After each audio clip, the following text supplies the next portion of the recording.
بصفة مباشرة الحكم يقول تنفذ من مكانها.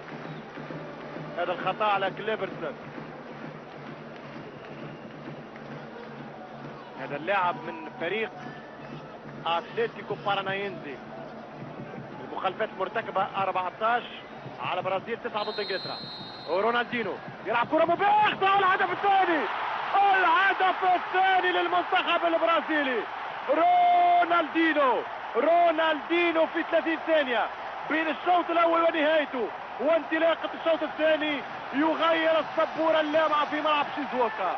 جول للمنتخب البرازيلي 2-1. اي تعليق واي صيحة للمعلق البرازيلي على يساري. جول لحد الان لم ينهيها. الهدف الثاني من رونالدينو.